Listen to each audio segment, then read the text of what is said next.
안녕하십니까. 오늘도 여러분을 뵙습니다. 참, 이 절기가 정확하죠. 토요일날 입추가 지냈더니 하루가 다르게 날씨가 선선한 가을의 날씨로 좀 느끼게 됩니다. 오늘 저는 이렇게 참 말씀을 전하면서 때에 따라서 몸이 힘들고 아플 때에도 걱정스러운 것은 내가 죽는 게 겁나는 것이 아니고 하나님께서 주시는 말씀을 다 전하지 못하고 죽을까 봐 그게 참 걱정입니다. 오늘도 하나님 말씀을 생각해 보면서 우리가 때에 따라서는 예수님의 말씀도 좀 이해하기 어려운 부분이 많이 있죠. 근데 저는 성격이 별나서 그러니까 어려운 것은 끝까지 해답을 들어야 직성이 풀리는 사람이에요. 우리 마태복음 10장 16절에 보면 예수님이 보라, 내가 너희를 보냄이 양을 이리 가운데로 보냄과 같도다. 그러므로 너희는 뱀같이 지혜롭고 비둘기같이 순결하라. 이 말씀 속에는요, 보냄, 받는 자, 그 보낸 사람이 가는 곳, 그곳에 있는 사람들의 성품, 그 성품의 참 악함, 이런 것들에 대응을 해서 너희는 뱀같이 지혜롭고 비둘기같이 순결하라 이러셨습니다. 여러분, 뱀 그러면 끔찍스럽죠? 우리가 성경에 뱀의 역사를 보면 하늘에서 쫓겨난 천사가 용, 뱀까지요. 또 성경은 리워야단, 이런 또 거짓, 이런 것들을 뱀으로 말했습니다. 그런데 오늘 예수님이 왜 뱀같이 지혜롭라고 말씀하셨나? 이 말씀을 한번 생각해 보면, 보라, 내가 너희를 보냄이 양을 이리 가운데 보내는 것과 같다 그러셨습니다. 보내는 곳, 우리가 보통 말하면 세상으로 이해를 하려고 합니다. 그런데요, 성경의 대부분이 거룩한 이스라엘 백성이나 또 예수님의 제자나 하나님의 거룩한 사람들이 나가는 곳이 전혀 불신자이고 불신앙적인 세상에 대하여는 별로 말씀하시지 않습니다.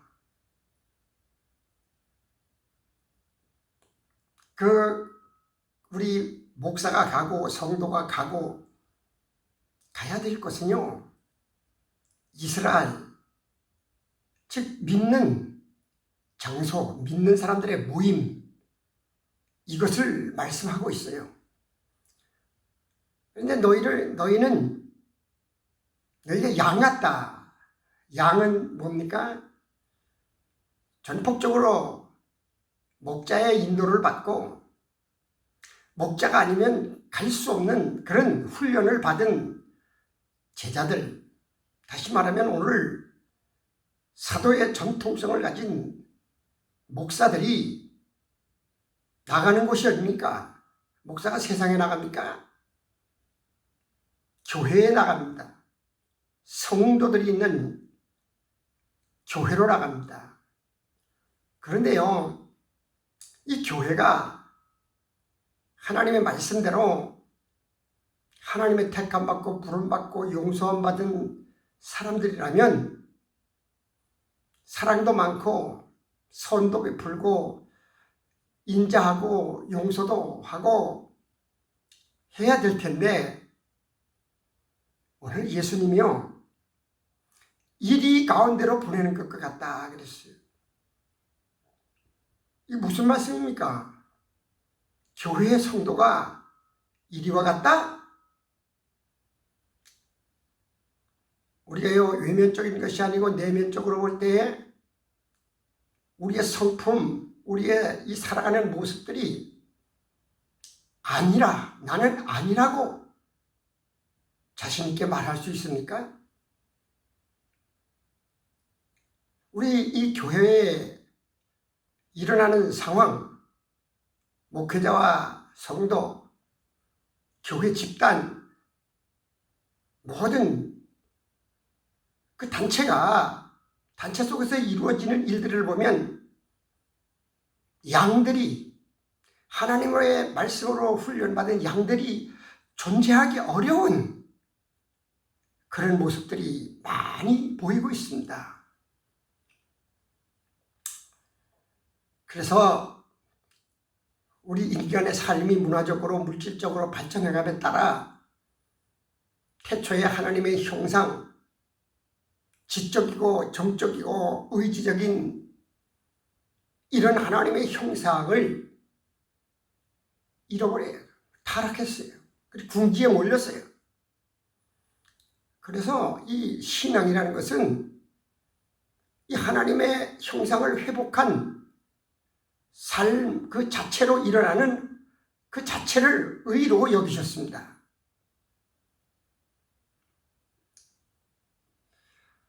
우리가요, 참 하나님께서 죄 많은 인생들의 심판을 물로 하셨잖아요. 노아의 홍수를 통해서. 그리고 성경은 2차적으로 마지막 때의 심판을 불로 할 것을 말씀하고 있습니다. 불의 심판이 있다. 그래서 이 모든 이 문제들을 우리가 과연 어떻게 생각을 해야 될 것인가?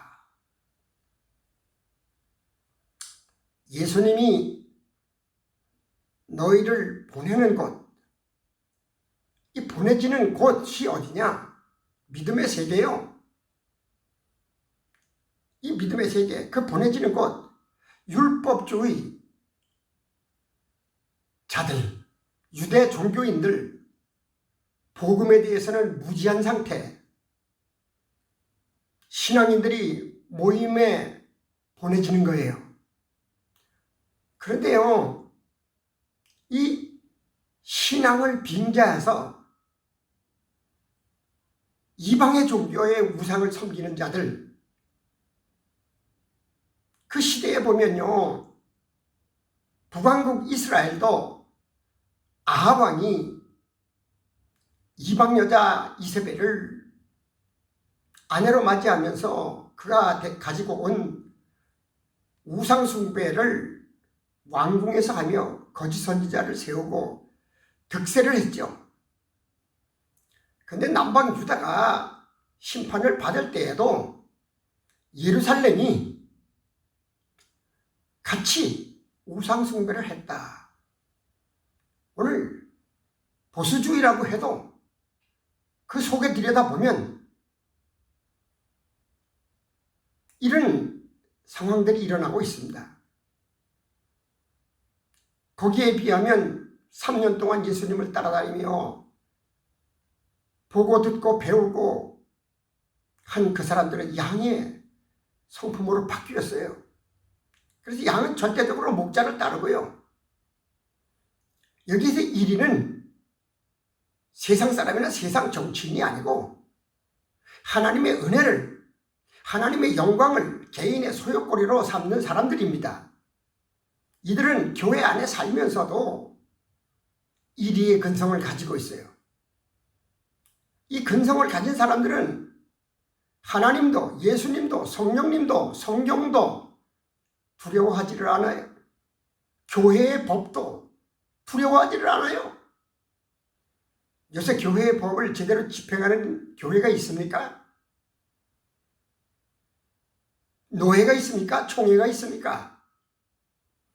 자기의 영광에, 자기의 이익에, 자기의 명예에 반하는 일이라면 이리의 근성이 나와서 물고 뜯고 찢어 먹으려고 합니다. 진심으로 양의 본질을 가지고 목회에 임한다는 것은 만만한 것이 아니에요. 우리 성경의 에베소 교회를 봅시다. 에베소 교회를 보면요, 에베소 교회를 평가하기를 요한계시록 2장 2절에 내가 네 행위와 수고와 인내를 알고 또한 악한 자들을 용납하지 않은 것과 자칭 사도라 하되 아닌 자들을 시험하여 그의 거짓된 것을 내가 드러낸 것과 또 내가 참고 내 이름을 위하여 견디고 게으르지 아니한 것을 아노라. 그러나 너를 책망할 것이 있나니 너의 처음 사랑을 버렸느니라. 처음부터 교회 다니면서 나쁜 이리근성을 갖는 사람은 별로 없어요. 예수님도 그 행위와 수고와 인내, 악한 자들을 용납하고 용서해주고 또 말씀에 빗나가는 것들을 거짓 선지자, 이단을 분별하는 능력도 가지고 있었어요. 그리고 그 믿음 생활하느라고 힘들고 어려울 때 참고, 참는 이유가 예수의 이름 때문에 참고 게으르지 않았다. 밤낮 없이 기도하고 새벽 기도하고 예배 참석하고 게으르지 않은 것을 내가 안다 그랬습니다. 그러나 너를 책망할 것이 있나니 너의 처음 사랑을 버렸느니라. 우리가 신앙의 성장이 점진적으로 좋아지는 열매를 맺는 거지만은 잘못된 신앙은 점진적으로 악해지게 되어 있습니다. 모든 그 믿음의 역사를 무색하게 만들어요. 에베소 교회가 그랬잖아요. 에베소 교회는 처음부터 책망의 대상이 아니었습니다.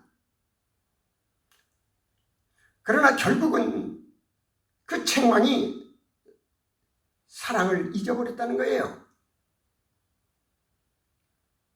성경에 보면요, 이 에베소의 역사를 보면요, 사도행전 19장 23절에 보면 그때쯤 되어 이 도로 말미암아 적지 않은 소동이 있었으니 즉 데메드리오라는 어떤 은장색의 은으로 아데미의 신상 모형을 만들어 직공들에게 적지 않은 벌이를 하게 하더니 그가 그 직공들과 그러한 영업하는 자들을 모아 이르되 여러분도 알거니와 우리의 풍족한 생활이 이 생업에 있는데 이 바울이 에베소뿐만 아니라 거의 전 아시아를 통하여 수많은 사람들을 권유하여 말하되 사람의 손으로 만든 것은 신이 아니라 하니 이는 그대들도 보고 들은 것이라.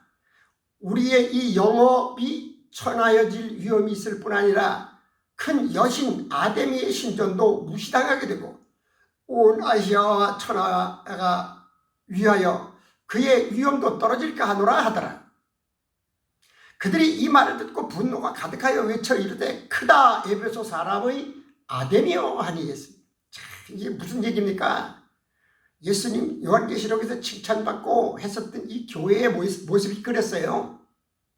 이 에베소에는요, 그 신앙을 가지고 율법주의적으로 살고 산다는 사람들도요, 아데미 신전이라는 신전에 거기 오는 성도들에게 우상을 만들어 팔았어요. 그런데 사도 바울의 제자들이 여기에 와서 기독교의 복음을 전하면서 손으로 깎아 만들거나 실을 해서 만들거나 부어서 만드는 우상은 하나님이 아니라 이거는 저주를 받을 일이래. 그러니까 이 데메드리오라는 사람은 그 우상 성물을 만드는 사장님이었죠. 그래서 거기에 직공들이 많이 돈을 벌어먹고 살았어요. 근데 기독교의 복음이 들어오므로 말미암아 이 우상 장사가 망하게 생긴 거죠. 이렇게 이리의 모습으로 변해가는 사람들은요, 하나님을 사랑하는 사랑보다, 믿음보다 자기의 사업과 생업, 명예, 권세, 영광을 더 귀하게 여기는 사람의 속성이 이리의 속성입니다. 저는 그런 경우를 많이 봅니다. 기독교 용품들의 지나친 상품화, 또 성화, 성물, 이런 것들이 경우에 따라서는 우상화로 지적이 될 수가 있어요. 이런 말을 하면 그 업에 종사하는 사람들은 뭐라고 말할까요? 무엇으로 변할까요? 이처럼 변할 것 아니겠습니까? 즉 기독신문을 봅니다. 제일 눈에 거스리는 게 뭔지 아십니까? 교회 대출이라는 얘기예요. 이 말하면 교회 대출해주는 업자들은 저를 보고 나쁜 사람이라, 죽일 놈이라 찢고 핥히고 할 것입니다. 그러나 금전적인 대출 사업은 금융계 통해서 하는 거예요. 근데 거룩한 하나님의 교회를 대상으로, 하나님께 드려진 헌금을 대상으로 이러한 것들이 엄연히 교단 신문에 기록된다는 것은 이거는 좀 지나친 것 아니겠습니까? 우리가요, 불교인의 집에 소장하고 있는 불상을 보면 어떤 생각을 가집니까? 같은 교회 지붕 안에서도 이런 이리의 속성을 가진 사람들이 없다고 말할 수가 없습니다. 교회가 돈의 가치 매김으로 타락을 해가고 있고요. 성직자가 참 명예의 매김으로 타락해가고 있고요. 교회가 숫자 노름으로 가치를 평가하고 있고요. 어떤 곳에서든 정치적이든 뭐든 누구를 물어뜯어 이기는 자가 승리자라고 하죠. 바로 이것이 이리의 속성이에요.